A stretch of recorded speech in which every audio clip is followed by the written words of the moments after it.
Hey everyone, it's Mike and welcome to the Order Flows Absorption course, Module 1, What is Absorption? Now before I get started, a brief disclaimer, this presentation is for educational and informational purposes only and should not be considered a solicitation to buy or sell a futures contract or make any other type of investment decision. Futures trading contains substantial risk and is not for every investor. An investor could potentially lose all or more than the initial investment. Risk capital is money that can be lost without jeopardizing one's financial security or lifestyle. Only risk capital should be used for trading, and only those with sufficient risk capital should consider trading. Passive performance is not necessarily indicative of future results.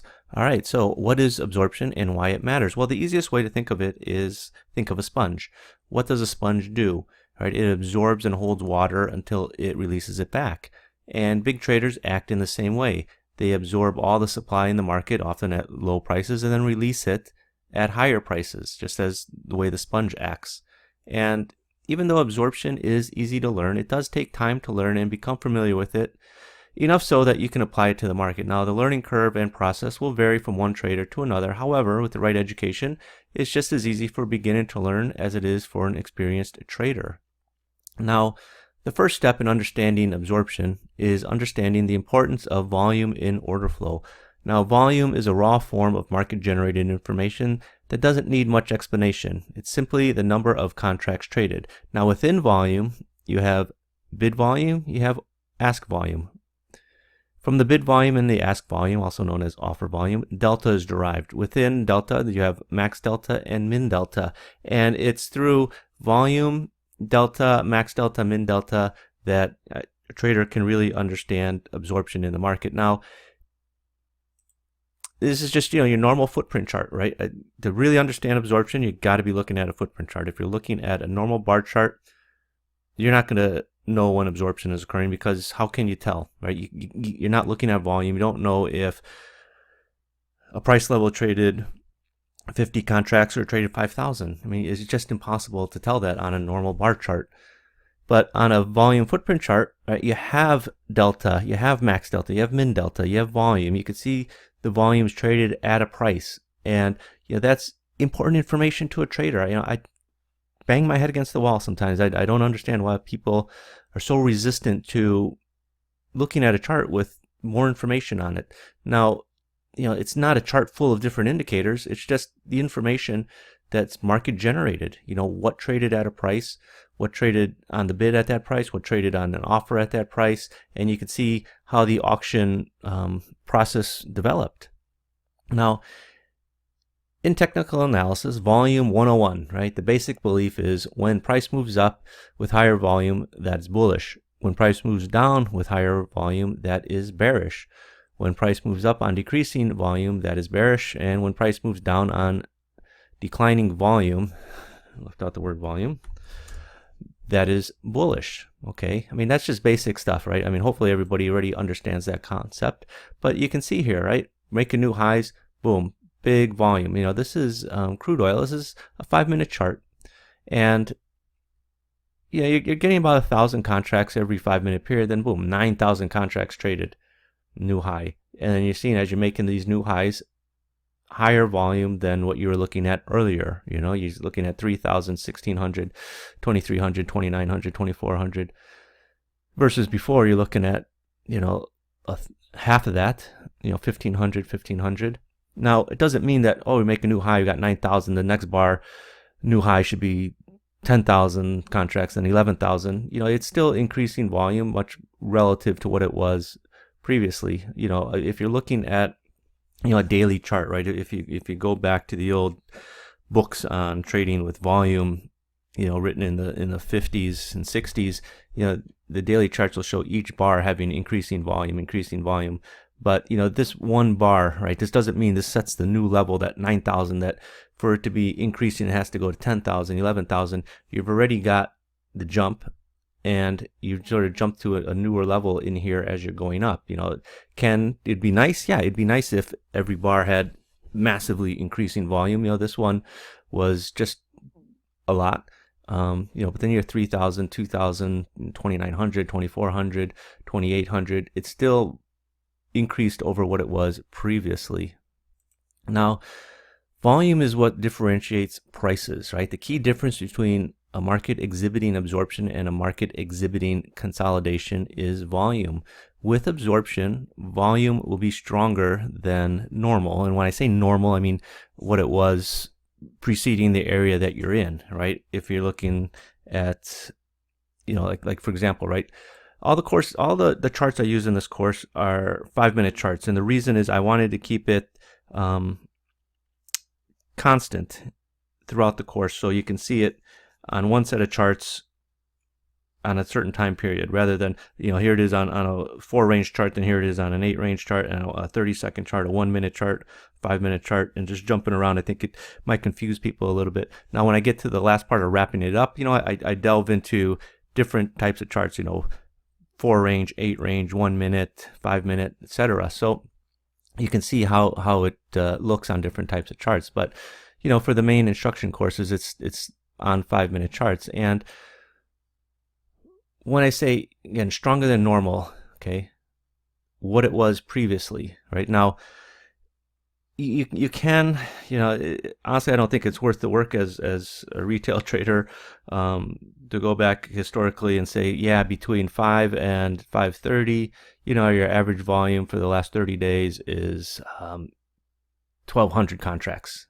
Okay, and then compare that. That would be your normal, but in trading on the fly, you're not going to really do that. It's just as easy to go back and compare what it was earlier, rather than set a benchmark for the last 30 days and do the research. You can. It's a lot of work. And maybe some of you that are technically inclined could write some program to do that. That'd be great, I think, because I know that when I worked at JP Morgan, that's how we would create the VWAP algos. Is we would look at a time period and take a snapshot of that each day, going back a certain amount of days, so that we know what we should be executing at that time. But for most people, you don't have those resources.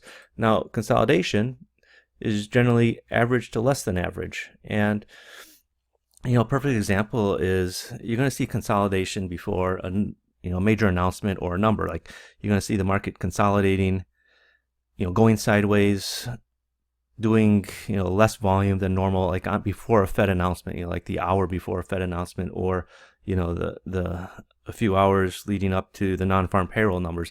That's consolidation. That I would not consider that absorption, right? Because generally you're going to have less trading because people are waiting. They're waiting to see what the number is going to come out, and that's not going to be absorption. You're not going to see the heavy volume at that time. People aren't going to really take a position right before a big announcement.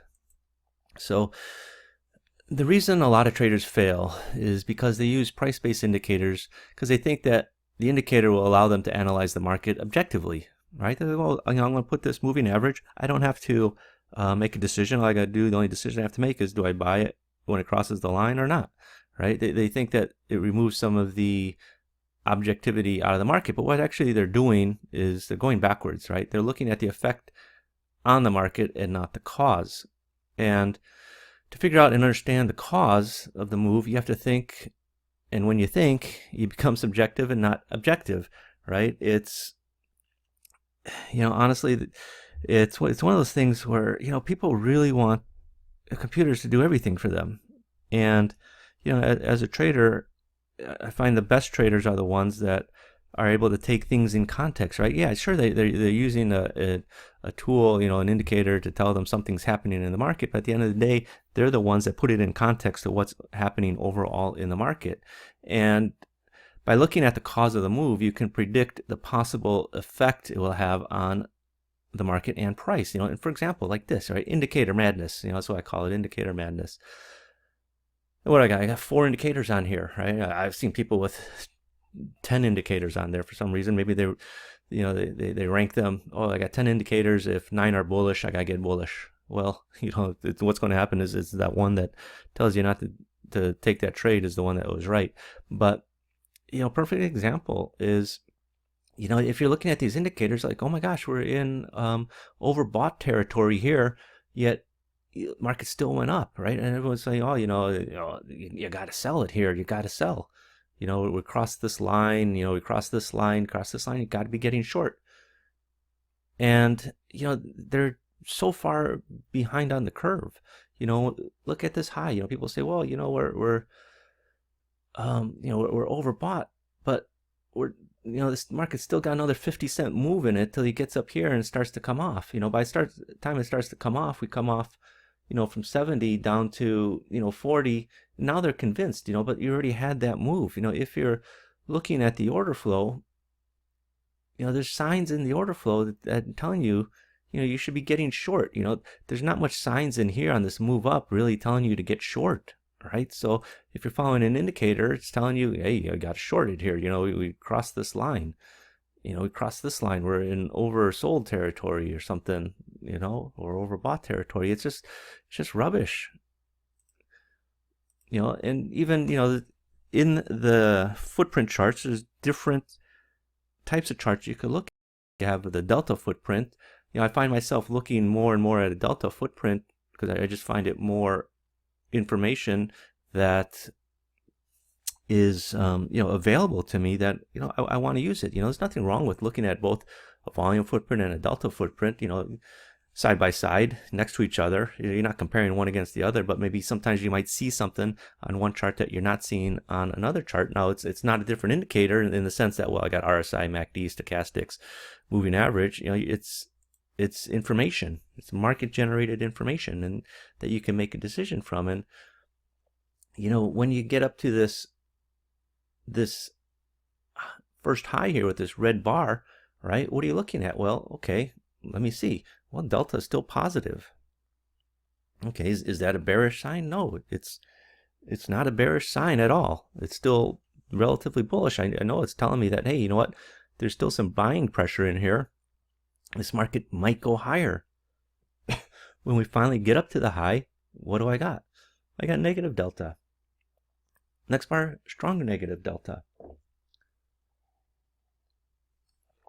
And even if I analyze the delta in the bar, I can see what was traded on the offer, what was traded on the bid. And what does it look like? Right? Well, it looks like someone came in and is hitting all these bids here. Is that bullish or is that bearish? Well, that's bearish, right? You got the delta confirming it, obviously. And more importantly, you start taking in context with what's happening. I get into this in the trade setups on what this bar looks like. This bar looks like, this is what I call euphoria. Everyone is just tripping over themselves to get into the market, lifting all the offers here, lifting all the offers here, lifting all the offers here. I mean, there's counter trade, 10, 130, 18, 8, 84.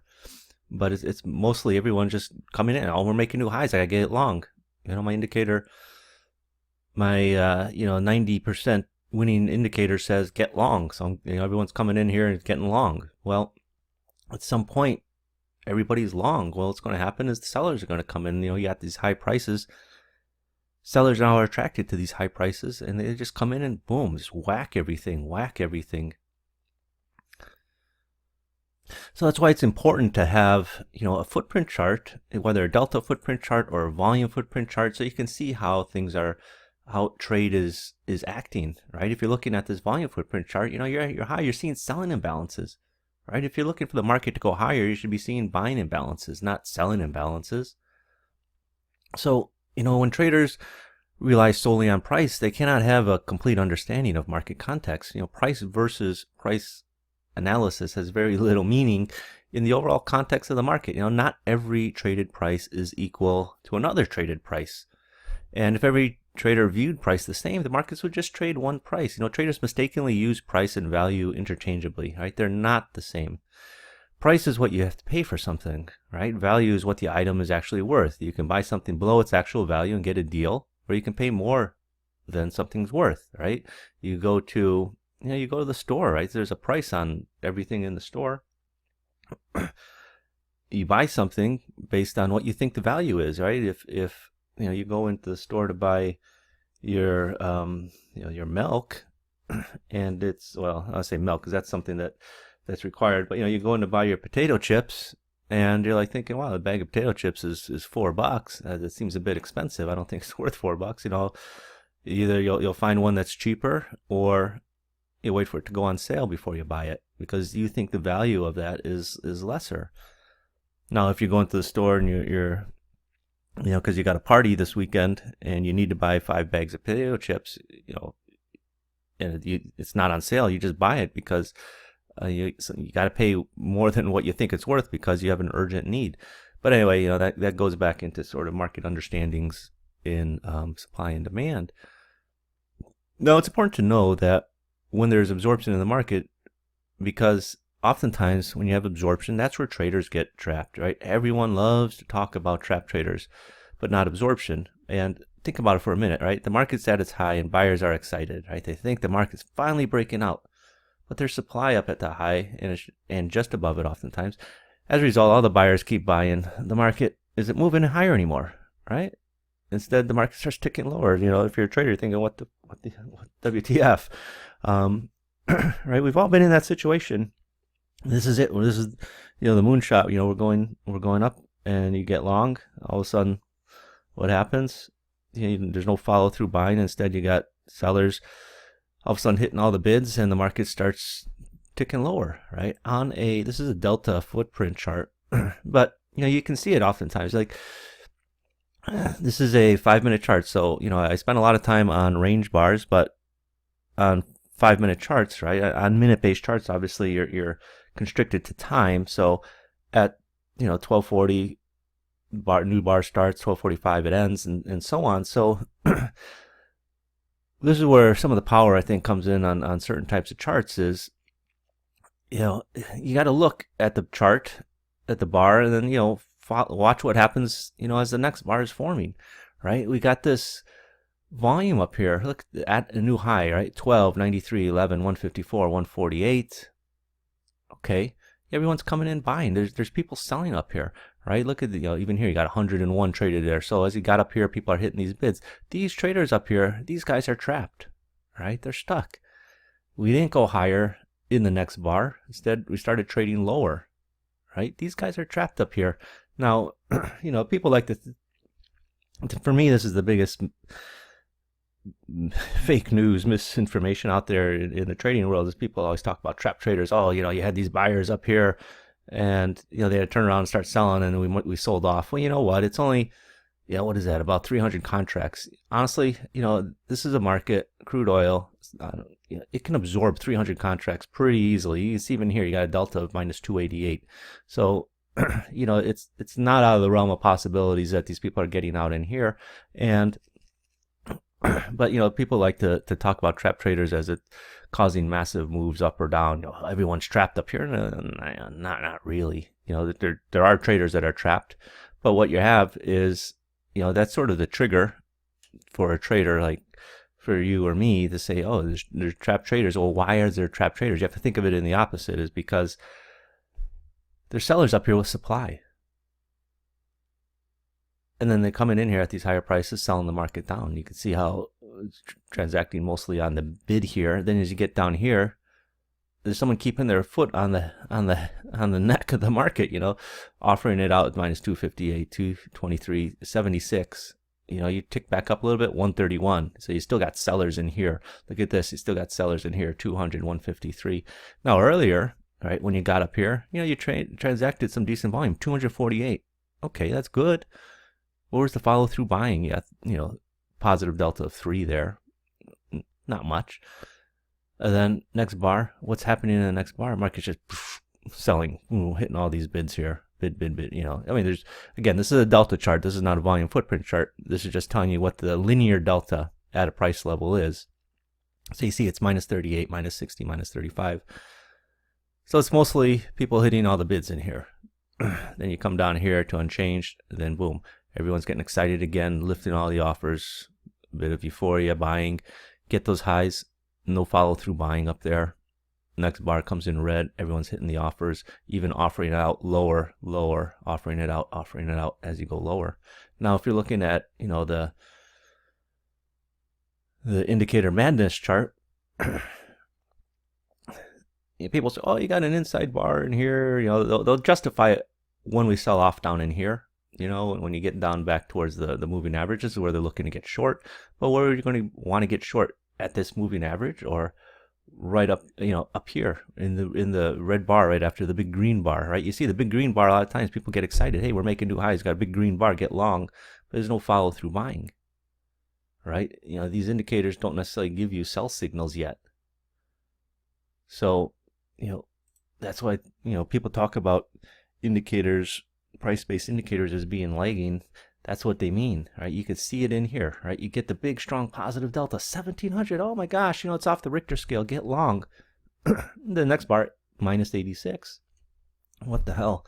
The volume is still decent, 5,000. The big green bar is 12,000. But prior to that, some of the bigger volumes was 5,000, but, averaging around 3,000. But you're still averaging, slightly above here, 5,000, 4,600, 5,000 as the market's trading lower, right? So it's not just drifting lower, with lack of participation. You're seeing some strong selling in here with the strong volumes. Okay, so here, what do you do? Okay, this is your indicator madness chart. So you just follow this 9-period moving average or whatever this was. Here, I threw up on here. But, you have this nice low down here. This is very a juicy low to be buying on, right? Let's look at that move that came after it. Right, it's a beautiful move up. But again, if you're trading these indicators, what's the signal down here? There's just so many false signals, in every one of these indicators. You're just sitting there you're scratching your head. But if you're looking at the volume footprint chart, you see this 43, 20, 20, 14, 11. You have a stacked selling imbalance at the low, right? Market came down, probed these lows. Everyone is saying, oh, we're breaking out, we're making new lows. Well, then what happens? Market reacts back up. Where's the follow-through selling? These guys are trapped down here. Right? There's very little counter offer, and people aren't offering it down here. Where's, I traded 1 lot on the offer, 2 lots on the offer, 0, 0, 0. Where's the counter trade, right? If you're looking at this, and this is a 5-minute chart, if you're looking at this and you're thinking, you're back up here, right? It's a green candle. So you open in here at, what is that? 597. 5 minutes, 4 minutes later, you're trading up here at 615, 20 ticks higher. You see this, trap traders, that's worth getting long on. Catch this move. Next candle, big green candle from 20 all the way up to 40. Next candle by itself is already 20 ticks. So you get that information, you get in a hell of a lot faster than you're getting in this bar or immediately in the next bar to catch some of this move back up. I'm not saying you catch the whole entire move all the way up to the close, but there's enough meat on that steak for you to enjoy. Again, people always say don't try to pick highs or lows, and I think that's bad advice because it's disingenuous, right? There's a lot of money to be made trading around highs or lows, and when people say don't try to pick highs or lows, I think they mean it in terms of drawing all these bat wings and projections and things like that. Let the market tell you if it's forming a high or a low. Basically, if the market's at a high and delta is increasing but price isn't going higher, your ears should prick up, right? Just like like a horse, right? It hears a sound, well, the ears start standing straight up, turning around. You got to get ready to look for signs to get ready to sell as the high could be forming, right? Imagine, market's trading up near its high. We're got aggressive buying, and delta's getting strong. All of a sudden, price isn't going higher. Why isn't price falling? These are questions you should be asking. They're two obvious signs you should be looking for. Aggressive buying starts to weaken. The buyers are drying up. Positive delta should be getting smaller, ideally. Or aggressive selling starts coming into the market, and it's going to show up in two forms. First one will be the delta. So you should either start seeing small positive delta or negative delta in the bars off the highs, or you should start seeing selling imbalances in the bar. So this is what I mean, right? We're going new highs. Volume is increasing, right? You're making that new highs on increasing volume, 7,000, 4,000, 7,000, 11,000. Then you get up at 2,000, 6,000. So you got your big volume bar on your high. But look at the delta, 600, 536, 315. And I discussed this in the one of the foundation courses on Delta, this is a bearish sign by itself. But when you add in, what's happening here, then what happens here, these are the questions you should be asking yourself as a trader, right? I mean, yeah, market's going higher on positive volume. That's what you expect, right? But at some point, market's going to stop going higher and it's going to get ready to sell off. And as a trader, you got to look for those signs, right? You can't just say, well, we got the volume dropped off to 6,000, so it dropped in half, so that's a very bearish sign. Well, it just started going sideways. But what you should be looking for are the other signs. Look at this. So for the next 1, 2, 3, 4, even 5 bars, look at the delta. Minus 288, minus 100, minus 300, positive 6, which is nothing, minus 600. You should be already convinced that we're not going any higher, right? And what do you see in here? You're starting to see some selling imbalances come in. Selling imbalances. And then the market falls over. So, I know a lot of traders. I've been blessed in my life, and far as the trading gods have introduced me to a lot of traders over the years, going back to the 1990s, and many of them are the epitome of success, right? The $1 million home. I knew a guy who bought a house, and this is in Singapore. He bought a house, and the before the Asian financial crisis in the 90s, and he paid a lot of money for it. And he literally was been underwater on this house until, after the crisis in financial crisis in 2008. But by this time he had made so much money he didn't care that he bought a house worth like 10 times the price. But these people, right? They're not the Instagram type of millionaires. Sure, they have the $1 million homes, the fancy cars, they go on the first class vacations. They got the country club memberships. They don't go around posting it up on Instagram. That's funny. I was looking at this. I enjoy Instagram. There's a lot of funny memes. I love memes, and a lot of funny pictures. Sometimes I look at Forex memes and stuff. I saw this Joker. I gotta call him a Joker because he's wearing this outfit. Sitting on a green car. Sort of reminds me of the Joker from Batman, and he's wearing like this Gucci tracksuit and Gucci hat and stuff. I have never ever met a trader in my life that's dressed like that, and trust me, I know a lot of traders. Maybe that's the new wave, but I doubt it. That's what I call these Instagram millionaires.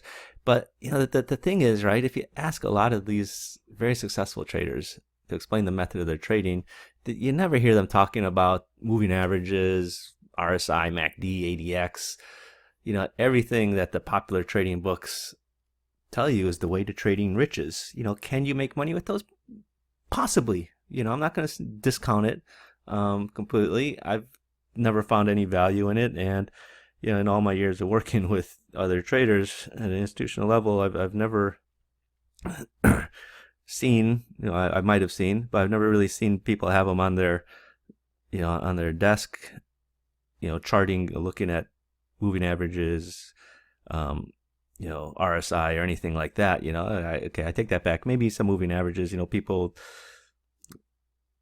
Farmers like to look at 200 moving averages, 200 period moving averages, just sort of get an idea of the trend. But other than that, they don't really use technical indicators. They read the market. They listen to what the market is telling them in supply and demand. And while each of them trade differently, there's no exactness in their trading, right? There's no mathematical equation that solves the trading puzzle for them. Right? Instead, they watch what's happening in the market and what's happening outside the market.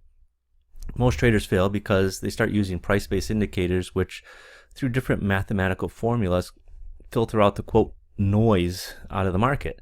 Right? When you use price-based indicators, there's a layer between you and the market. Right? You gotta just learn how to trade. Right? It's just like, I've used this quote before. I think it was Sir John Gielgud. It was in a movie with. Is it like Dustin Hoffman? And Dustin Hoffman is like trying to get into character or something like that. He's going through all these steps to get into his character. And John Gielgud says, boy, why don't you just act, rather than, having to go through all this different stuff to get into the character you want to play. And it's the same way with the markets, don't have that extra layer. Just trade, right? Trade on what you know about markets. So, the other thing I want to talk about is price exhaustion, because it's kind of related to absorption, because when price exhaustion happens, it happens for two things. One, buyers or sellers are just tired, right? If you're going high, buyers are just getting tired. The last buyer has bought, or if the market's making lows, the last seller has sold. But the counter side of it is there's absorption there, right? There's going to be somebody that's offering the supply at the high, or bidding at the low. And what it is the market just lower, then comes back towards the high again and tests it, but on less volume. And at this point, buyers are becoming exhausted, and there isn't much volume on the second attempt at the high. Again, it doesn't have to be like a second attempt. It could happen on the first attempt as well. In other words, less volume at the double top. It just looks better optically sometimes on a double top. But, instead of the big buy orders coming in, you're now seeing, the one lot wonders coming in, trading price action, right? Because price is going up here. So, a price action trader, I got to be buying it. But they're about to get their faces shoved into the dirt. Now, some people, I call it price rejection. Others call it price exhaustion. Others call it sequential decline. Others call it tapering off. It depends really on who you talk to. And, what it's going to look like, something to this effect, the less volume on the way down, down in here, right?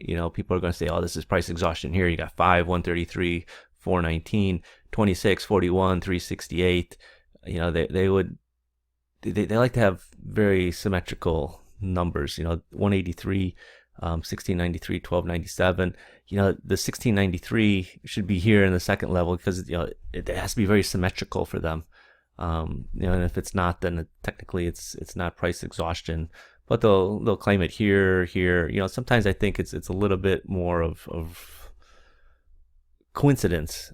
I don't say coincidence, but that's just how the numbers land sometimes. Now, that's not to say that price exhaustion, right? You're really looking for lesser volume. I would not, even if this was 183, 1297, 1693, I wouldn't consider that price exhaustion, because the volumes are still relatively strong. Really what you would want, is less volume, 5, 133, 419 right up here. But that's the thing is, right, when you're trading, with a quote, computer algo, right, it's just looking at these numbers oftentimes, they don't really take into account the volumes. And that's where you as a trader can make that difference. Say here, 336, 219, look at that, you got price exhaustion here, we're going up. Well, okay, if that's what you want to make of it, and sometimes, people, they don't even differentiate between red bars and green bars. I think you have to look at, red bars and green bars, because, you want to have confirmation that the market's happening. You're not going to say, well, you got price exhaustion on this red bar down here, buying price exhaustion 272, 373, 904. Really, you're looking for a reversal, right? Price exhaustion should be a reversal signal, not just happen anywhere. There's some softwares will put a box around here, but honestly, you don't need that. You could just look at your chart. I know everybody likes to have things automated for them so they can trade a million different markets. Hey, if I can make $100 in one market, I could look at 10 markets, make 1,000. Stick to the one market. Oftentimes, I think it's more going to be more effective for you. So again, I hate to bang the drum, beat a dead horse, whatever cliche you want to use, but you need to understand and know what's happening in the markets right now. By right now, I mean understanding the dynamics and trading activity occurring on the bid and on the offer, right? The people who move markets trade based on what's happening right now, not based on price indicators. When you talk to an institutional trader, at the end of the day, if you're out there having beers with him, you ask him, why did he buy at such and such a price?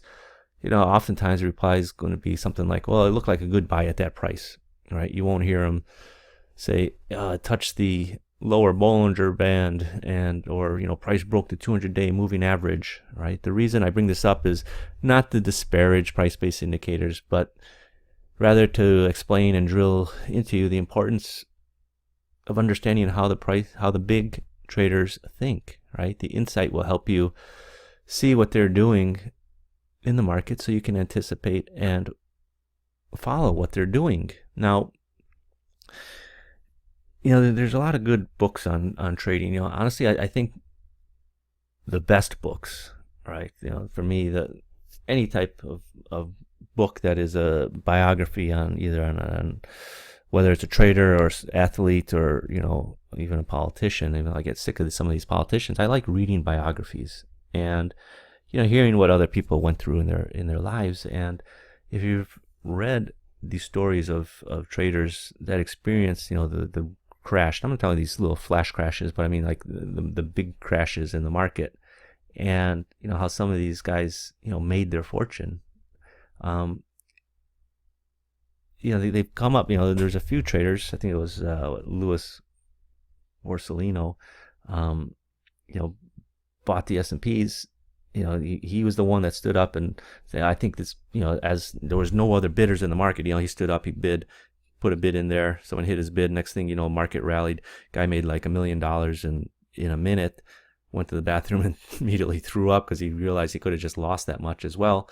Same thing with the Nikkei, right? I remember, back when the Nikkei crashed, some guy on the floor, Nikkei floor, bid 5,000 for the Nikkei. Well, that was the only bid.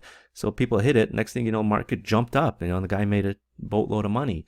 And that's what you talk. When I talk about, well, it looked like a good buy. These guys aren't sitting here trying to calculate their Bollinger Band on their hands and say, oh, okay, well, yeah, we're at the lower Bollinger Band. I'm going to buy now. It's the big traders are the ones that supply the support or resistance in the market. It's the guy that step up to the plate. Okay, I'll bid 5,000 on 40 lots like that. So again, don't get caught up in trying to think indicators are the greatest thing since sliced bread. People were trading long before indicators and making a lot of money. Now, generally absorption should occur around the edges in the markets. And what happens when the market's moving? For example, the market's moving up, pauses, a lot of volume goes through. It could be someone trying to hold it down, maybe defend a level. Again, look left on your chart, get some sort of idea of what the market's doing. Or it could be someone working something against cash. Honestly, you won't know, but you have to make an educated guess. Look for imbalances in the bar. If you start poking through the level, ask yourself, is there aggressive buying going on? Look at the delta. Is it getting stronger? Once you get past that area, watch what happens when you come back to it. Is it being defended? And, perfect example, we're coming up here. We're at our highs here, right? You got your new high. Yeah, you got nice volume. Next high. Okay. Yeah, you still got some decent volume. Still got make this new high. Well, you got negative delta. Volume overall is still strong. Next bar a little bit lower. Negative delta. Okay. Still decent volume. A little bit less than it was earlier. Now we're down to 10,000, 10,000. So volume is drying up, right? 10,000 again. But then boom, 17,000. You make that new high. But what's changing in here, look at this, negative deltas in here. You sort of saw these signs earlier, right? It might have been worth it to some of you guys to get short in this green bar. And then, the market did tick up, make a new high. When you make this new high, this is what I was talking about earlier, right? The price exhaustion, right? First time you hit that high, 15,632, 867. Second time, 5 lots, 500, 819. So this little pocket of volume up here is lesser than it was earlier. Not much lesser, but lesser still. And you do have a divergence. You got your new high with negative delta. And all of a sudden, but look at this high, right? What do you see? Selling imbalance, selling imbalance, selling imbalance, selling imbalance, selling imbalance, selling imbalance, selling imbalance, selling imbalance, selling imbalance.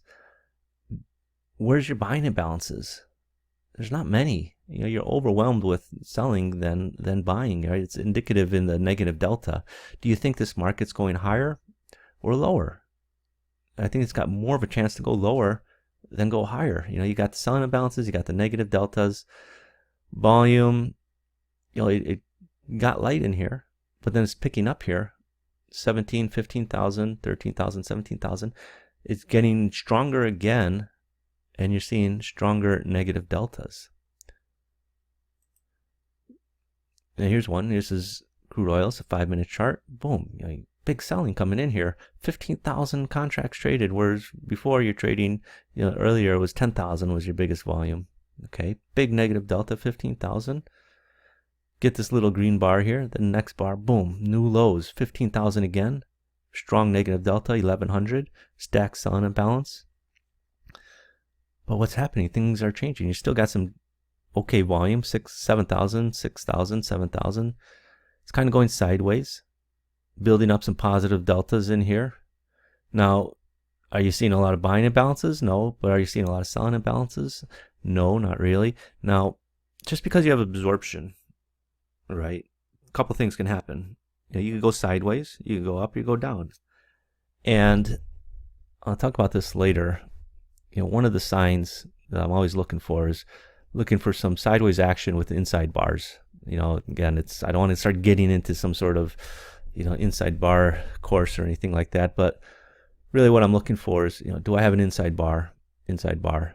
Once you start seeing inside bars, I'm kind of looking for some sort of reversal. Now, yeah, you could say, well, you have an inside bar here. How come you didn't get the reversal? Well, we haven't hit our low yet, per se. Oftentimes before you hit a low, right, you need that. Well, you haven't hit your low for one. Your low of the day is this red line, but you need that big delta volume blow off, right? And you're seeing it in here, Then you're getting this. You made your new low. You got your inside bar here. It's just sort of hanging around down here. But what's happening is delta's picking up, delta's picking up, delta's picking up. And what I'd be looking for is, you don't really see it in here, but it's kind of subtle, actually. You're going to be looking for the volume to start picking up.